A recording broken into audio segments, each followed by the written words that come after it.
So as we start this podcast, I want to go ahead and say that we just had like a major furniture malfunction because John's already like 3 foot taller than me, and the chairs was not having it. He had me in this little bitty short chair, and I was just like, I can't do this. Like I was like staring up at him like it was like you were towering. I wasn't prepared for visitors today. You weren't. Well, we were gonna shoot this in a park. Well, hang on. We got to do that. We got to do the most important thing here. We gotta play the intro music. That's how they know it starts. We don't play the intro music. It's like, did we even really start? If we didn't, John's like, what is going on right now? Ladies and gentlemen, we've got John Dalton from Creek Fishing Adventures on the. Why am I getting? Did you hear that? That was weird. It's because I turned away from the microphone. That's why. We have got John Dalton from Creek Fishing Adventures on the podcast today. John, welcome. Or I guess, I supposed to say welcome to you because we're at your house? Welcome to my house. We're at John's house filming my podcast. I'm not sure how that happened. But yeah, we've survived the chair malfunctions. I'm not feeling like I'm too... I felt like Beach Bum for a minute. Like that's what was going on. Like I had some major Beach Bum vibes going on right there. For those of you who don't know, Bama Beach Bum, who we collaborate with a lot in Florida, is a very, very short statured man. I would love to get a picture of you and Beach Bum actually. Now that just occurred to me of how like nice that would be, because in my mind I'm thinking you and Beach Bum would do really well taking a picture together because you would tower over him. You can't tell in videos. You never know how tall people are. You can't. Like the first time I met you, we were down in Gatlinburg, and I remember when you got out of your truck, it was the first thing I noticed. I was just like, oh my gosh, this guy's giant. Because are you okay over there? I'll make it. You're gonna make it. It's not very comfortable. Do you want to do something different? No, I'm good now. All right. So like I work with Brant, and Brant's taller than me anyways. But when you got out of the truck that day, I was just like, oh my gosh. I'm like, you were like 2 foot taller than what I was expecting. Do you get that a lot? Like when you run into subscribers, everybody thinks you're just way taller. Yeah, everybody's like, wow, you're tall. And then whenever I'm holding up fish, they're like, now it makes sense. I'll say the fish is big. They're like, no, I don't look that big compared to you. Well, I never thought about that. That's very, very true. It would make fish look smaller because you're taller. And those big old man hands, like, I'm not mad about it. So, yeah. So, John Dalton on the podcast today, guys. And honored to have John. Thanks for sitting down with us. We just got back from fishing. Yep. We had a great time. We did not catch a lot of fish. I will tell you guys that. But we had a wonderful time. Brought the Mako up. But this podcast, as I told you guys in the beginning, is going to be all about kind of behind the scenes. And you and I talked about this a little bit today at lunch. We give you guys about an hour of our life a week on these platforms. And what I want to do is sit down and talk to some of these guys about what they're doing when they're not on camera. And you have some interesting stories because you do a lot off camera that I don't know if your audience is aware or not, but you do a lot. Probably not that much, yeah. So first off, let's talk about, because I think it's pretty cool. You've told me, where were you like before YouTube came on? What were you doing before you decided I'm going to be Creek Fishing Adventures? What were you doing back then? Working HVAC, fixing air conditioners. God, like that's 45, 50 hours a week, on call all the time, on call on weekends all the time. Dude, and like here's the only reason I like had that sigh, because the first thing I think when you say HVAC is having to get under a house. Oh yeah, which is like literally one of my biggest fears in life. And dead serious. Like just the thought of being you can ask my wife. It's the only thing in our marriage that I've made her do that should be the man's job. Like somebody's got to go into the house. It's her. It ain't gonna be me because I can't handle it. You get pretty comfortable with dirt and spiders on you all the time. You're just like, yeah. And then you got to go up in the attic that's like 140 degrees. I could deal with the attic. And like, just like the heat would not bother me. Yeah. But like the idea of being, and I don't know if it's like a fear of being crushed or the spiders or the snakes, or all you guys know I'm terrified of snakes. That like just when you said that, like it sent chills down my spine. That you worked, because that's the first thing I think when you say HVAC. I'm like, dude's got to crawl under houses all the time. Yeah, it's not comfortable, but you just do it. How long did you do that before you started YouTube? 14 years. Oh, golly, 14. But you were like certified to the max, I went right? straight after high school. I didn't know what I wanted to do after high school. Went ahead and went into a tech school. Thought like HVAC sounds cool. Got a 1 year degree. Got started working in HVAC. Worked my way up to like a service technician. And moved to East Tennessee over here and did it 5 years here before I quit. And then tell the story about when you told your boss why you were quitting. I know you told me that, and I like it just made me smile, because it's one of those things. Yeah. It's like everybody wants that moment in their life, but not everybody gets to do it. I had no intentions of quitting until about 6 months before I did. About 6 months before I quit, I was like, I'm starting to make money, and this can make money. So I thought about it for like 4 months. and like talk to the guys at work, and I would tell them like, dude, I made like $1,000 a month, or or like a couple $1,000. You're like, no way. And then so I went to my boss and I was like, I think it's time for me to quit. And he's like, well, I figured you'd go to another company sometime, because I could have went and worked anywhere. And I was like, no, I'm going to do YouTube. He's like, what? And I told him I was making money. He's like, you can make money off of that? And I was like, yeah. I was like, I'm going to quit, see what happens. And you said you were going to give it a year, right? Like that was your initial thought, was you're going to give it a year, see what happens, and then go from there. Yeah, I had saved up a little bit of money from the revenue, and I'm like, I'm just going to go all in, see what happens. I might be back at this company. Like I figured I could get a job back, or I could go somewhere in HVAC. I wasn't worried about not getting a job. I could get a job somewhere. Sure. And so I'm like, yeah, we'll see what happens. Go in, and it's been 3 years now. That's awesome. Last month. So yeah. And like what? Obviously, content creation is I use the term, it's a fun job. Okay, let's not kid anybody. It is a fantastic fun job, but it's a grind. Like I don't think people understand what goes in. We've talked about this in other videos and things. I don't think people understand what goes into like the day-to-day of making these videos. I really don't. Like this morning is a prime example. Like we spent 5 hours on the water, and we basically have really nothing to show for it. I mean, to be honest with you, I mean, we had a great time. I'm not saying that, but as far as from something that's going to make us dollars, there's nothing. I mean, we had a great time and great conversation, but we didn't make any money this morning. No, that's not going to turn to anything. Yeah, it's a constant mental thing. You always think about it. Yeah. So when I quit my job, I'd planned to do HVAC on the side, because I had a lot of contacts. I was like, I'll do this on the side and do YouTube. And after a month, I realized you have to go all in. Yep. You can't do, especially HVAC, because people call, whenever those things break down, you got to go. Yep. So there's no way I'm doing any extra. So a month in, I said goodbye to all my like extra people that I did HVAC for and like little side money. I said, I'm cutting out everything and going, I have to do YouTube. Like that's all I can focus on. It's a huge leap of faith, obviously. Yeah. I mean, it really is, because it's one of those things where there's a lot of, I don't want to say negativity, but there's a lot of naysayers around it. I mean, I'm sure, I know when Sarah and I, decided we were going to go full-time content creation, you always have those chatterbugs in your ear. And, obviously those closest to you are going to support you no matter what, but there's always those bugs in your ears like, are you sure? Yeah. Like, have you thought this through? Like, you're an HVAC tech. Are you sure this is what you want to do? Yeah. Go ahead. I had no experience on like YouTube or even social media stuff. Like I didn't even care about that. Yeah, John and I talk about Facebook all the time. John's solo green to the Facebook side of things. But that's, you had a passion for it, and that's what matters. And when you can really, like, when you can step out in faith and do something like that, and go all in, it's a game changer. I mean, it really, really changes your quality of your content. Obviously, you're putting more time into it. At what point did you, like you said you were like 6 months, you started thinking about quitting? How long, when you started making videos, when you got that first check, how long after that were you like, this could be a thing? Like, well, my growth happened pretty fast, where I had done it for 2 years. And at 2 year point, I was starting to make like $200 a month. And at that point, I'm just thinking, this is kind of fun. But 6 months after that, I went from $200 a month to I never made below $1,000 a month again. And that was in 2020. Everybody's channels blew up in 2020. Well, it was right before. It was 2019, right before COVID. Got you. So it was Careful, we can't say the C word. No, I'm just joking. We can't. It's fine. We're past all that. I'm just joking. So it was right before all that happened, and it was in the fall. But I was so like eat up with wanting to make better content, wanting to make content. I couldn't focus on work. All I wanted to do was go make videos and just try to make a better video. Whereas, like, that's all. I couldn't wait till, like, you know what? As soon as I had a chance to quit, I gave my work a month notice. I was like, I'll give a month notice, give them time, and let me kind of work, make sure I'm ready to do this. Sure, yeah. And it's been awesome. And I bet your boss in the back of his mind was like, I'll see you in 3 months. Yeah, they were. I guarantee you that was their thought. They're like, we'll see you in a couple months. YouTube, yeah, right. You're a paid HVAC tech. I'll see you in 3 months. Yeah. And then, of course, and we talk about this all the time, YouTube is niche driven. I mean, there's no doubt. I mean, if anybody tells you it's not, it is 100% niche driven.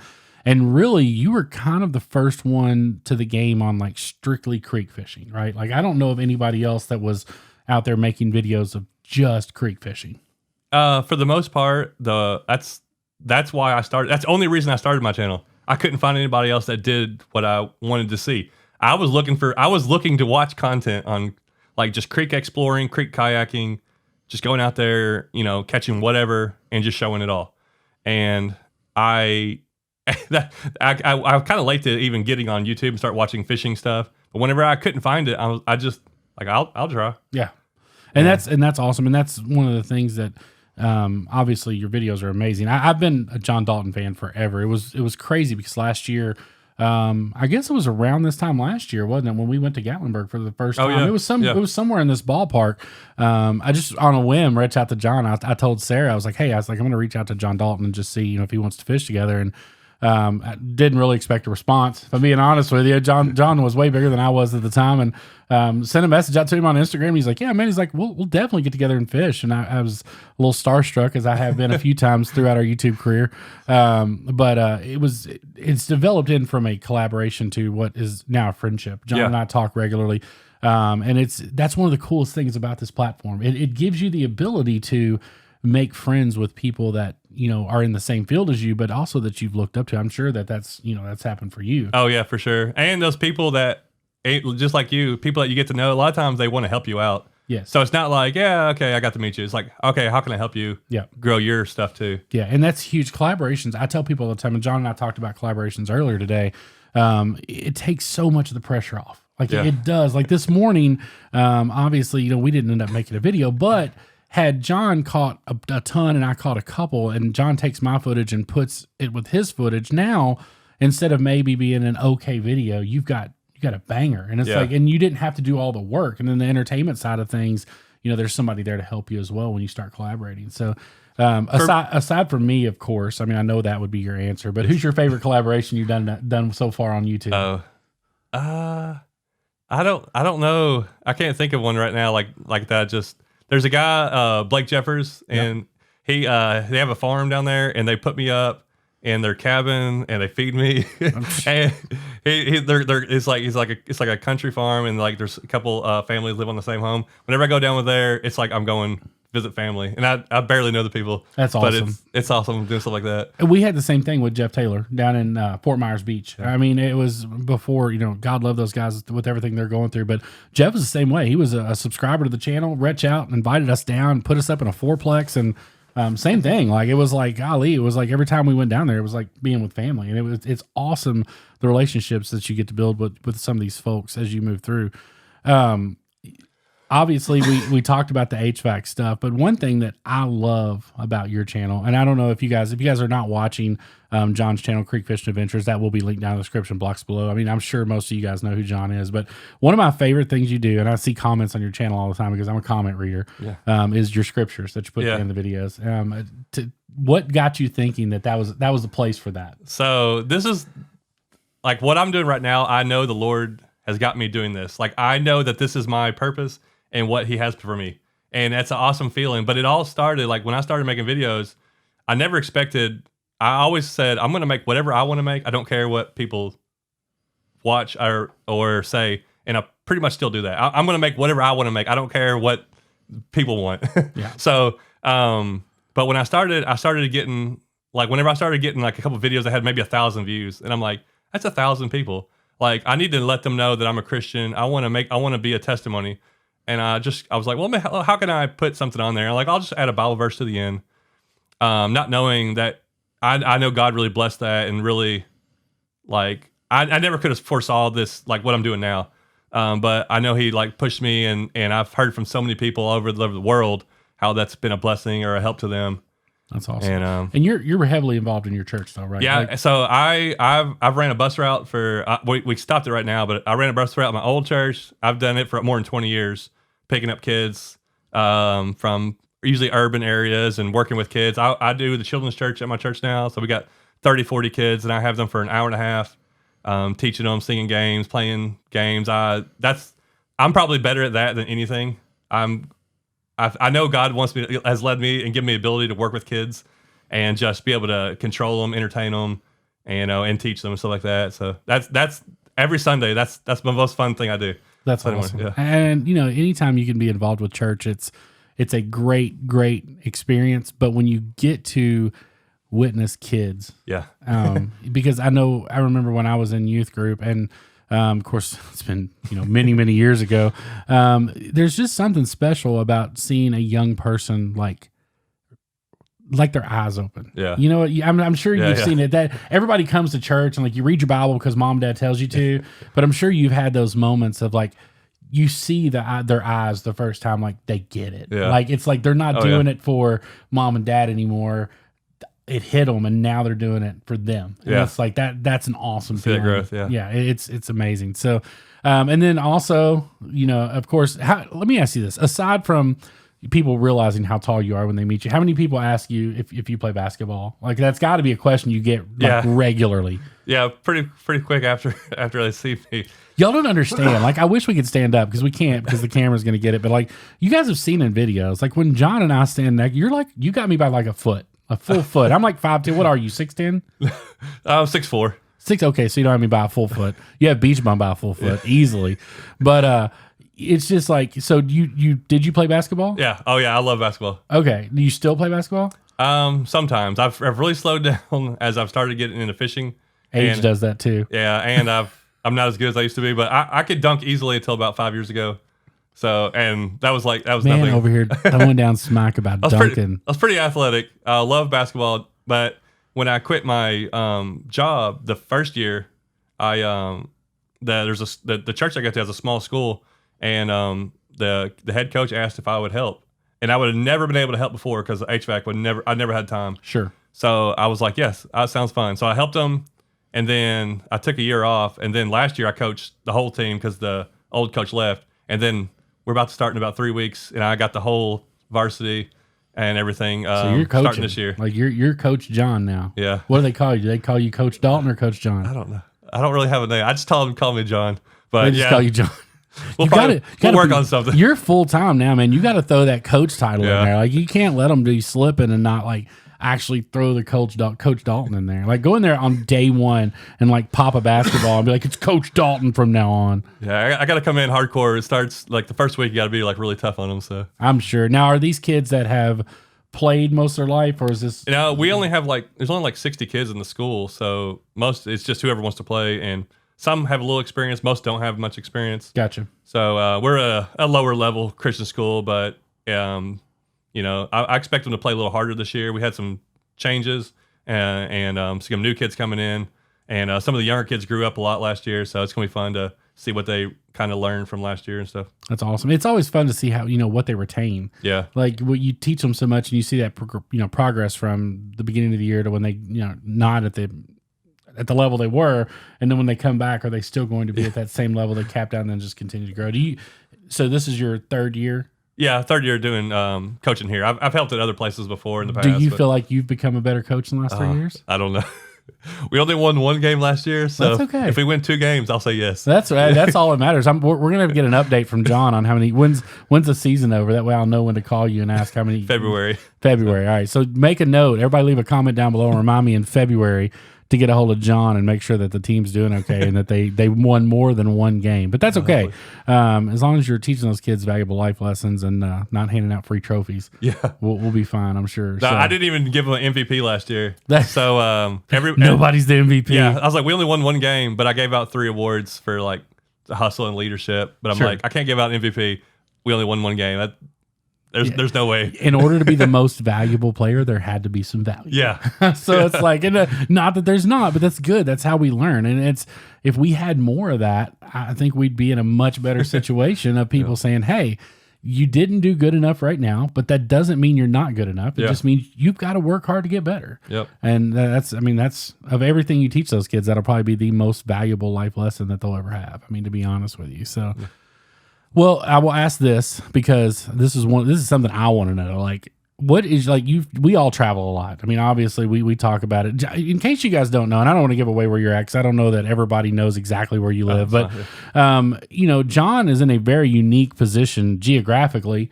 We talked about this on the boat this morning. You can fish for 30 days straight and never hit the same spot twice. Oh, and make easily. good quality videos. And not drive more than an hour away. Yeah, it's like that's insane to me. And everybody thinks we're in that boat because we have salt water. Yeah. But I mean, at the end of the day, it's not really that different. I mean, I can go from Pensacola to Destin or whatever, but at the end of the day, we're still fishing saltwater, fishing for the same species. But Plus, you got like a multitude of things here you can do. Plus, I love that's how I make videos. Like I don't have to go for the same fish or the same kind of water.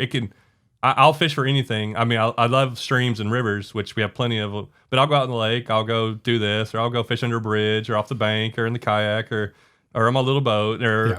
And then I'm not gonna lie to you. I'm tuning like we do the same thing. In all fairness, we do. Like I do a lot of freshwater fishing, do a lot of saltwater fishing. I'm very bad at both of them, as I'm sure you've picked up on over our 3 trips together. But the one thing that I like, I don't know if I want to use the word jealous or envious, but the fact that you can go out and make a video catching nothing but like 6-inch green sunfish, like it makes me mad sometimes. And those are my best videos. I know. Like I read the comments, I'm like they're like going crazy, and I'm like.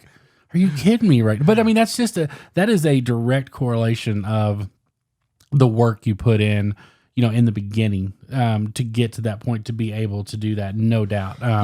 But like, if you guys haven't checked out John's channel, I mean, there's times where he spends a whole day catching nothing but basically microfish. Yeah. And it's like he said, his audience absolutely eats. If I made a video and all I caught was microfish all day, but unless they're bass, people will let me buy with catching micro bass because I do it all the time. Like they would eat me alive in the comment section. That was a huge emphasis in my channel starting out. I wanted to make it normal and okay to make a video where you catch small fish and show fish. I never saw that. Every time somebody called it small fish, you got made fun of. Look at this dink. I wanted to make dinks fun and normal. Dink lives matter, man. If you look across, I feel like I've had a big push in this. I know a lot of people got into fishing, but if you look across YouTube, there's a lot of channels that will go out and catch small fish, and it's a normal thing to show that now. Well, and here's the thing, and we've talked about this, and I truly believe this. Brant and I have had a ton of conversations about this. Catching a big fish does not matter on YouTube. No, it really. I could go out tomorrow and catch, a world record tarpon off the pier and get it out of the water, which you're not ever allowed to do. And that video may not do as well as me going out and catching, 10 mangrove snapper, depending on the day, because people watch these videos for the personalities, not necessarily the fish they're catching. I could give you a whole list of names that's living proof that, they're amazing fishermen, but they've had trouble getting their YouTube channels to take off simply because, whether it's a personality issue or whether they're not consistent enough. Nine times out of 10, and I get this all the time, and I don't know if you agree or disagree. If you disagree, by all means, let me know. But 9 times out of 10, failure on content creation platforms is due to lack of consistency. Oh, yeah, I think so. A lack of consistency to grow. Yes. To improve. Some people are consistent. They put out the same video a lot, and it's hard to tell them how to change, but you have to see it yourself. You have to see it and grow and change with it. Yeah. Yeah, and 100% agree on that. I call it swerving. And we do this all the time on our channel, and you guys will ask us, like, why don't you just go fish? Just go fish. And I'm like, number one, I'm not a very good fisherman. I'm really not. Like, I've never shied away from that. I love it, and I really, really enjoy it, and I enjoy getting to hang out with people while we're doing it, but I'm not very good at it. I'm really not. So we swerve a lot. We get chickens, and we do a micro farm, and we garden, and that's how we keep our entertainment fresh. And it's like, I think some people just refuse to do that, and they, it ultimately becomes their demise to an extent. But yeah, so I think you just have to, like you said, you have to continue to grow. But was there ever a time where you were like, I'm done? Like, I don't think I can do this. No. Early on. Oh, no. I'll have a week where I'm just like, I maybe won't fish for 3 or 4 days or 5 days at the most, but then I'm like, I'm ready to get out there. Editing is probably the thing that slows me down. I don't want to edit a lot, but I'll get backed up. I'll have 7 or 8 videos. I'm like, I have to edit.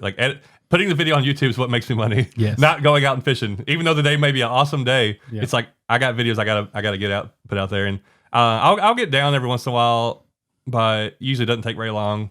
Because if you see growth and you see it keep going, you just want to keep pushing more and more. Yeah, and I think one of the things that, and people always say this is cliche, and I really don't think it is. I mean, there are people that count on us putting these videos out. And I don't think people realize that, but like I know in our audience, and I'm sure with your audience, the size that it is, there is people that look forward to these videos and they count on them being there every week. Every time I get a comment like, "Oh, I've been waiting on this one," I'm like, "You're waiting on it? Like, you're paying that much attention to my videos and stuff." So yeah. Well, and in the last podcast we did, I talked about, people, like it or not, live vicariously through us. There are plenty of people out there who are no longer, I mean, if you just go read the comments on that last podcast, there's a ton of them. Whatever life circumstances happened to people that used to fish, used to hunt, whatever they did, and they're not able to do those things anymore. And they will just point blank tell you that they live vicariously through you. But they may love just the scenery. You talked about that this morning. John's channel is amazing in the fact that he catches a ton of fish, obviously, but the places you go, man, it's just like, it's breathtaking. I mean, even where we were this morning was like, I could put a video out just of the boat ride. Yeah. I mean, and so that's got to make you feel good when you see those kind of comments that it's all about the scenery. I love adding that stuff in there, and that took me a while to kind of figure out to add. But sorry, but the more I put in there, and the more I add little clips of this and that, the more comments I would see on it, and the more I appreciate it. I'm like, oh, you know what, I like that. And I live in like a beautiful area, so it's like it's easy to add some little stuff here and there, and it's easy to overlook. When we start getting we get into this mode of making content, it's so easy for us to you hear people. I'm sure your parents have told you, get your phone out of your face and take it in. And I think that's a valuable lesson for us because a lot of times we got the camera, we're trying to catch fish, we're trying to make sure the camera's set up right, and every now and then you just got to raise your head up and look around and be like, man, this is beautiful. I did that just the other day. I went somewhere at this awesome waterfall, and I'd been there for 30 minutes, and I realized I'd never looked at the waterfall. I've been looking at my phone the whole time. I just sat down for about 10 minutes and just stayed there. I just soaked it in. I'm like, I want to remember what the waterfall looks like through my eyes, not through the camera. Exactly. And it's easy to do, man, because you get so caught up in doing all the things. You make sure that the edits they're there and that you're catching the fish and that you're saying the right things. And it's like this morning, I mean, we were on an absolutely stunning lake when we got out there this morning. The fog was rising up off the water. It was significantly cooler in the air than the water was. And man, I'll roll some clips right here from this morning while we're talking. And it was just a beautiful ride. I mean, the water was perfect. It was just a good day. And sometimes we forget as content creators to sit back and enjoy what the good Lord gave us. Oh yeah, for sure. Yeah, and a lot of times whenever you travel other places, like you were saying, it's easy to go somewhere else and be like, oh man, this area's beautiful, but you don't even you won't do anything at your own house. And I see that from other people, and I'm like, you know what? I want to make sure I don't do that. Like I'll go to the same place. I've been here 3 times. I don't want to show all the stuff, but I'm like, well, the otright people haven't been here. That's right. I want to make sure I'm looking at it through fresh eyes and just enjoying it every time I go to it. Yeah, for sure. For sure. All right. We had to make another quick little adjustment on the chairs. Now, I know what. Next time I come to Tennessee to fish with you, I'm bringing a chair. Bring a chair, yeah. I'm bringing my own chair, or I'm gonna send you a chair in the mail. And let you just have it. You have to open it on your channel. I'm gonna send you like a folding chair or something that you can open on the channel. And I'm gonna write like CMR on the back of it or something like that. So I know we have a couple mutual like content creator friends. Mm-hmm. We talked about it this morning. Daniel Arms. I know you've been out there. How cool is the creek? It's funny because before let me interject real quick before you answer it. I would venture to say that about half of the people that you talk to that watch outdoor videos or videos like that, if you heard the words creek life, you think of Daniel Arms. Yeah. And I think it's because of that amazing setup they have out there. It's insane. You fished it. I fished it. Yeah. How great is that? Yeah. It's, I mean, I've seen it on a million videos, and when I drove out there, I drove across it. I'm like, yep, that's it. That's it. Yeah. All right. I got to go over there. Yeah. It was funny because when we were out there, Sarah took a selfie on the dam. And I kid you not, it was like literally 95% of the picture was her. And there was like just a little bitty border around the outside that you could see. And she posted it and was like, oh, y'all are out there with Daniel and Houston Arms, aren't you? And I'm like, how do you pick up on that? Like, how do you know that? But I mean, it's so popular. If there's anything you can take a picture of it from their place, is that, and everybody knows what it is. Or one of the donkeys. Okay, yeah. Yeah, who else has those? Yeah, nobody, or not that big on the platform. Did you do well when you were out there as far as fishing? Did you catch some fish? Oh yeah, we just kind of waded the creek and we caught a bunch of different stuff and just enjoyed it. See, that's another thing. Like the first time I went out with John, it was, again, we were in Gatlinburg. Now I don't know if you've ever tried to wade a creek in Gatlinburg or not, but and maybe it's this way everywhere, but the Gatlinburg creeks are especially like slick. So I show up, right? I'm in waders that cost me $30 at Dick's Sporting Goods or something like that. Boots that did not fit me well at all. I spent more time like trying not to die that day than I did fishing. I think it was one of the most uncomfortable positions I've ever. And he's like laughing at me. He's like, "Yeah, if you're gonna fish with me, you better be ready to go hard." And I'm like, "Well, I wasn't." So it's definitely different. I've grown. I don't know how to say it, but like it's like a newborn cow trying to walk. That's how it is when you're not used to walking across. Oh, 100%. That's the perfect way to put it. You got to learn how to just kind of put your foot in and slide. Yeah, it was. I was, and here's my like, you have to look at it from my perspective. Like fishing with somebody I've looked up to and watched for a long, long time, and I'm like, the last thing I want to do is eat it in this creek. Like I don't care if I don't catch fish. Like people are used to me not catching fish. I don't care, but I don't want to fall and like have my weight. It was cold. I was like, I don't want to have my waders full of water, and it was rough. Plus, I'm fat and I'm not in very good shape, so it makes it kind of difficult as well. So, when are you coming to Florida? Like that's the question of the day. Like we need to get you down. Let me look at my schedule. Yeah, because like I'm telling you, the bull reds are going to start running, and I think you could. I know you like catching small fish, but maybe 2 weeks. Maybe that 2 weeks would be good. Like 2 weeks, and actually, if you come at the end of 2 weeks, Daniel and Im's going to be in town. I have to. Oh yeah. I have to. I got a state tournament next week. This week. It's going to be all week, and then I have like 1 week off. I think before basketball starts, I have to make sure I'm off that week. Yep. And actually, I might be able to work it out. I've been wanting to do it. I kept telling him. I brought the Mako to him. I kept telling Ron, "Hey, I'll probably be down there sometime soon. Soon." He still hasn't made all it down. summer. I'm like, dude, I'll put you up. Like, all you got to do is just show up. I'll take you out on the boat, whatever. Just come down there and let's make this happen. Because you've done South Florida trip though, right? Yeah. And you've been to Pensacola one time. Yeah. It's funny because when it was one of the first videos I watched of yours, and I don't remember why that one popped up, but you were targeting pinfish. You looked like you were having the time of your life.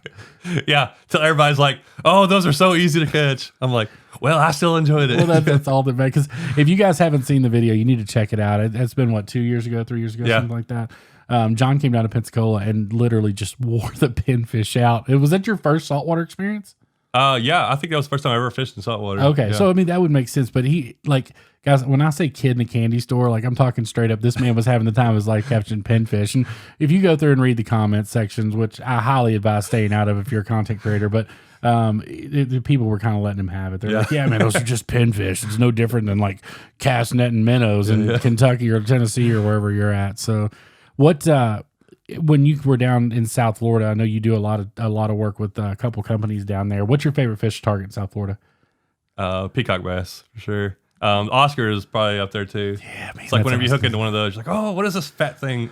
and they're so cool, and people like another one of those like stereotypical fish that when you catch them, people's like, "Oh, it's just an exotic." But guys, I don't think people get a good grasp for using a small rod. Yeah. Like, obviously, if you're going down there and you're using a 4,000 series reel on a 7-foot heavy rod, you're not going to have very much fun. But if you go down there with light tackle and you start catching these exotics, man, it's a different day. What's crazy is like the amount of fish in those areas. That's what I still can't get over. I tell people about it. I'm like, you have to go visit down there if you're fishing.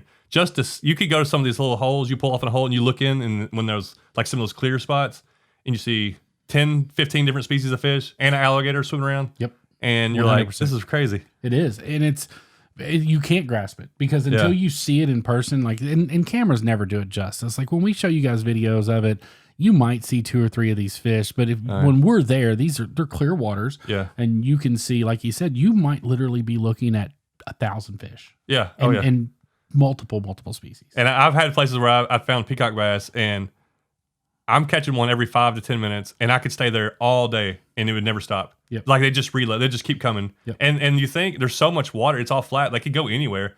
So you're like, how many other fish are out there? Yeah. It's like they just keep coming through. Boom, boom, boom. One of my favorite videos of yours that I ever remember watching was you were fishing down along the Tamiami Trail on your kayak, and you were catching peacock bass under that bridge. Yeah. And then the gator came up, and you looked a little nervous with the gator there. But I mean, I remember watching that and thinking, man, that's a good time because I know those peacock bass fight hard. I went on to catch like 20 more. I didn't even show in the video because there was just so many. Yeah.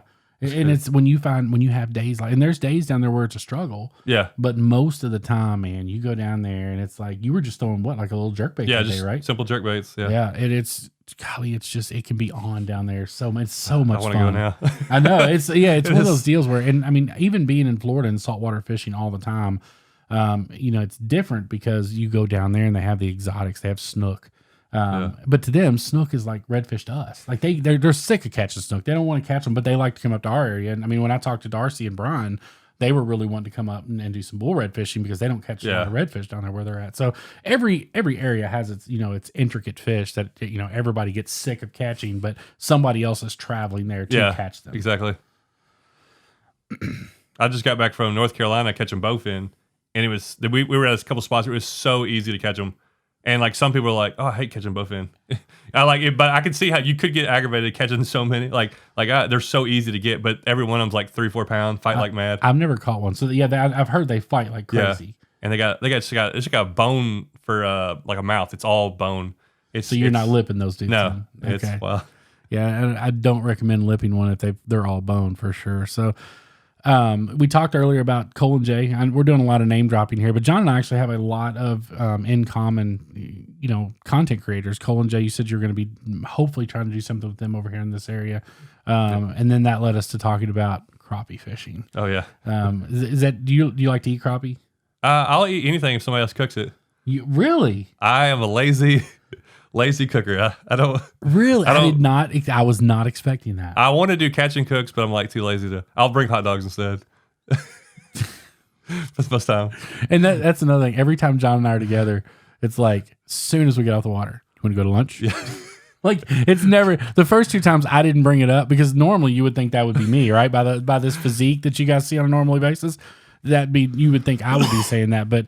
Anytime I fish with John, today I brought it up. I'm like, hey, I was like, before we do the podcast, I was like, we'll do lunch. And he's like, yeah, for sure. The other two times, it's like, we'll be getting back to the truck. He's like, you want to go to lunch? I'm like, yeah, let's do lunch. So you definitely enjoy the food. Oh, so, yeah, I have to eat. I run out of energy. I can see that. But it does surprise me. So I didn't even think about the fact that I don't know. Have you ever done a catch and cook on your channel? Yeah, and I got ridiculed over it. It was horrible. Why? What happened? This is the kind of stories we want to I got to do more, but like it was like 2 years ago, and I caught like a red breast and a bass out of a creek, and I somewhat filleted them, I guess, and I did eat some of it. It was good, but I butchered it pretty bad. Oh, so you just didn't do a good job cleaning. Yeah. I thought you were going to say something about, for some reason, it's like bass are like, nobody wants you to eat a bass. Oh. No, I would do, if I did more catch and cooks, I would do more bass just to get comments. Because people don't understand all that. You can take them out. It's fine. Well, where we were at this morning, it's encouraged to get those spotted bass out of there. No matter, there's no size limit on them. Yeah. Doesn't matter. They're encouraged to be gotten out of there. And so many people don't understand. Now, obviously, look, guys, if you're working a farm pond and you catch an 8-pounder, don't take that guy and eat him. I mean, let's be smart here. Like, you don't have to you have to use your brain a little bit, but at the same time, like, there's nothing wrong with eating largemouth bass. Oh no. But people view it as like this super protected. Like, don't do that. It's terrible. No, I've ate it a bunch. Actually, down in Georgia, Blake Jeffers, whenever we fish his creek, he goes to different sections, and they'll keep pretty much everything they catch as long as it's like 12 inches. And they'll go back and largemouth bass and they'll fry them up. And I've had that. That's really good. But you didn't cook it. No, I didn't cook it. No. So here's what we're gonna do, guys. When we get John down to Florida, we're gonna make sure we catch a fish with him on his channel. We're gonna do a catch and cook with you. We'll take it back to the house. I'll show you how to fillet it. Okay. I'm not great at it either. Yeah. I mean, don't like pompano. I butchered a pompano so bad on Branch channel one time that like. People wanted to beat me up. Like they literally, like people were threatening me. I'm like, guys, it's a fish. Like, calm down. But we'll make sure when we get John down to Florida that we do a catch and cook with him on his channel, so you guys can see John. Yeah. Like I've got a deep fryer outside. It's super easy. Oh, okay. Well, there we go. Yeah, you don't even make a mess in the kitchen. Yeah. Sarah made me get all that stuff when we started because she wasn't having the fish smell in the house. Yeah. But so that went through me for a loop. Yeah, that you don't like to cook. I'm pretty lazy. If anything has to do extra work, like when I get done fishing, I just want to be done fishing. Like I'm done. I don't want to take home and do more work. I get that. I'm the same way with the Mako. I mean, I'm not gonna lie. Like the worst part of my day is having to go home and clean the boat. Yeah. Like because with like today is great. We were in freshwater. didn't have to do anything to it, just pulled it straight out of the water and rolled. That's not the case in saltwater. You got to do all the salt away, and then your axle still breaks. But that's a story for another day. We're not gonna rehash old memories there. But so what are you at now as far as subscriber count? You're what, 120? I just hit 125,000. 125. Yep. So first time we fished together, you were knocking on 100,000's door. Yeah, that's like right. You were right there. Because I remember I talked about it in my video that you were right there, and then you did a live feed like literally 3 days later after we fished. Because I remember being in Kentucky and I jumped in there that night. But John actually has a silver play button. In case a lot of you guys ask, and you've never seen one. John actually has a silver play button sitting beside him. So this is what we do. This is what we work for. I thought it'd be nicer, and I'm like, it's a little let down. But no, it's kind of cool to have. It's definitely it's like thankful to all the people that subscribe and everything. So yeah, it really is, and it's like we talk about it all the time. It's I ran into a gentleman yesterday on my way down here to meet John, and he just came up and he was a fan of the channel, and I told him, I said, he's like, thank you for what you do, and I'm like, no, thank you for watching. Yeah, because at the end of the day, and I'm sure you agree with this, we don't do what we do without these guys. Oh yeah, I mean, no chance. Yeah, I could do it, nobody watched, but I wouldn't be motivated to ever do it again. It'd be boring. Yeah, pointless. It's the people watching it gives you excitement and motivation, and just to keep doing it, and especially like you said, all the comments. Like I was reading, I think last night, and somebody's like, I've caught so many more fish just because I've been watching your channel, or just like you said, people that I get a bunch of like, I can't do that what I used to do, but I like watching you do it. Maybe. Well, I'm gonna tell you right now. Watching your channel has done nothing for helping me catch more fish. I'm just kidding. Not that you're doing a bad job, just that apparently it did not help me at all because I'm still not catching more fish. So maybe I need to watch a little closer or something like that because it just didn't do that for me. But I mean, hey, to each their own. If John's helping you, maybe you started a second channel though, just to help people like me, right? Yeah. To like you're doing more how-to videos on that side of things. So yeah, I got a lot of how-tos, like how do I fish my lures a certain way. They work for me. I can't say they're gonna work for everybody, but this is how it works for me. Y'all, I'm telling y'all right now, and it wasn't as bad. It wasn't this bad today. I mean, the bite was just tough today. But the first time that we fished together, I was literally throwing the exact same lure in the exact same hole. He would pull a fish out, and I would not. Over and over and over. Finally, he got fed up, and he like tied one of his lures on my pole, and he's like, "Here, just put it in that water and don't do anything, and you'll catch a fish." And I'm like, all right, sure enough, I did it. It was what the Helgramite. Yeah. Sure enough, pulled out two smallmouth bass. Yeah. I was like, well, that was easy. I was like, should have let him do that a little bit earlier. So, what's your favorite thing to do outside of content creation?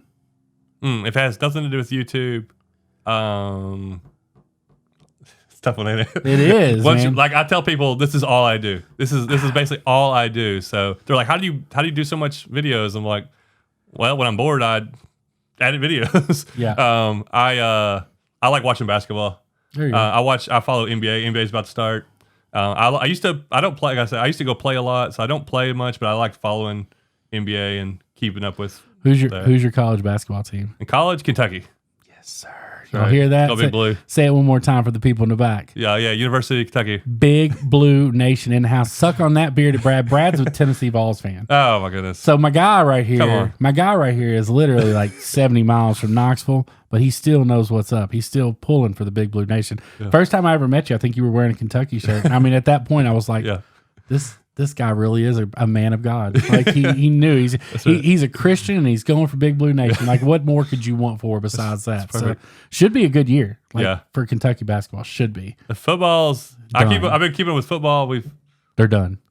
I don't know what happened. They're done. We're gonna get killed by Tennessee too, probably. Oh my gosh! Like that's the only thing I'm worried about. For everybody out there, dude, it's gonna be bad. Like okay, for everybody out there, because Brad and I make a bet every year on one football game, one basketball game.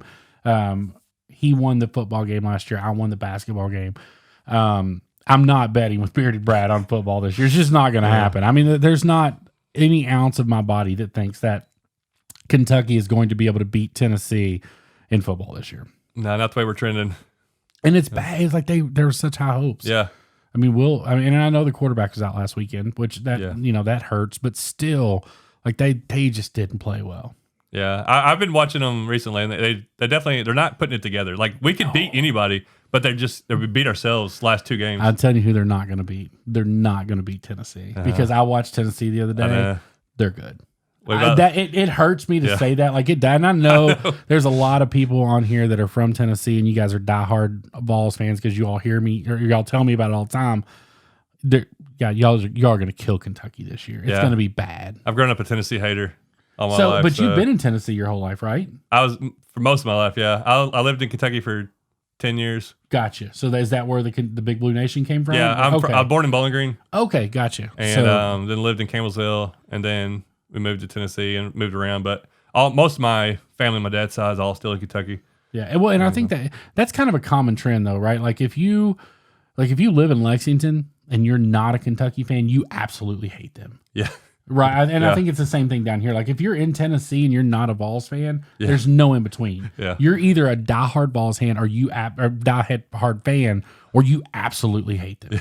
Pretty much, yeah. Yeah, so it's just one of those things. I guess maybe that's just the nature of the sports world. But so yeah, John, Big Blue Nation all the way. I don't know if maybe that's something else that they didn't know about you. Yeah, because automatically, like, and I'm not gonna say yes or no, but Bama Beach Bum obviously has Bama in his name. Everybody thinks he's an Alabama fan. Oh, yeah. And I'm not going to say if he is or if he isn't because I'm not trying to call anybody out. But it's guilt by association. It's like, oh, Bama Beach Bum, go Roll Tide. Yeah. Roll Tide. And I'm like, but does he roll Tide though? Like, are you sure about that? So it's always a good time. Brad makes no bones. He I don't know if you saw the video or not, but Brad bought literally we call it the SSPOS. It's an old John boat. It is garbage. He bought it to fix up. Failed, didn't fix it up, and then he dropped it off at my house. Like literally, it's sitting in my yard, and he painted go balls on the side of it, and then acted like he did me a favor because my Mako axle was broken. I'm like, that was not a favor. Maybe that would fit really nice up here with you. I got a lot of stuff in the yard. It's already got go balls on it. I mean, you'd be ready to rock and roll. Maybe I just need to bring the POS up here and give it to John. I could sink it out on the lake or something. Yes, we could just. Well, see, we can get by with things in a lake that we can't get by with in the Gulf because there's game wardens everywhere. So we get in trouble out there. But well, guys, that's gonna just about wrap it up. John, I sincerely appreciate you being on and taking the time to sit down with us. Obviously, I've told you guys, leading into this, most of the time when we do these podcasts, we're going to have other creators with us. It was a pleasure to have John on. Again, I've got all his stuff linked down in the description box below. Make sure you check him out on Facebook. Make sure you like or follow his page there. If you're not already subscribed to him on YouTube, make sure you do that because the dude puts out amazing content. He really does. Goes really, really hard on both platforms. So make sure you guys are checking him out and that you guys are subscribed. Anything else you want to add that I left out? Anything you want to ask me? I don't know. Yeah. I appreciate Ron. Like I haven't known him long, but he's been a big supporter and big help. And I'm like every time I'm seeing him, like I got new questions to ask. I know I could just call him, but I'm not a caller or texter. Right. Like I don't do that to people. Yeah. But when I meet somebody or I'm talking to people, I'm like, okay, what about this? Okay, how do I do this? How do I do that? Yeah, so we always I've learned a lot. We always have sure. good conversations about, platform stuff. But that's it. John teaches me a lot too about, the other side of things on the fishing side. And just I learn from him, he learns from me. And that's what it's all about. Ultimately, at the end of the day, it really, really is all about kind of helping each other out and making sure that the stars align for us all because that's ultimately the goal at the end of the day. So. Yeah. Well, John, I appreciate it, man. Thank you so much for being on. Guys, I appreciate you guys hanging in here with us and watching today. We're going to be rolling these out. Right now, the plan is every Wednesday on this channel. A couple of you commented and said, hey, you should think about starting a separate podcast channel. And we may do that in the future as we get more and more of these built up. But for now, these are going to roll out every Wednesday at 4 o'clock. We're still going to do our normal uploads on Monday and Thursday. That's going to be fishing, farming, all that kind of fun stuff. But on Wednesdays, I think they're pretty much going to be these podcast videos. You guys really responded well to them last week. And we greatly appreciate all the support that you guys give us on a day-to-day basis. If you are new here to the Cameraman Ron channel, make sure you smash that subscribe button. Make sure your notification bells turn on. And make sure you hit that thumbs up for this video. Guys, we can't wait to see y'all in the next one. Y'all take care. We'll see you soon.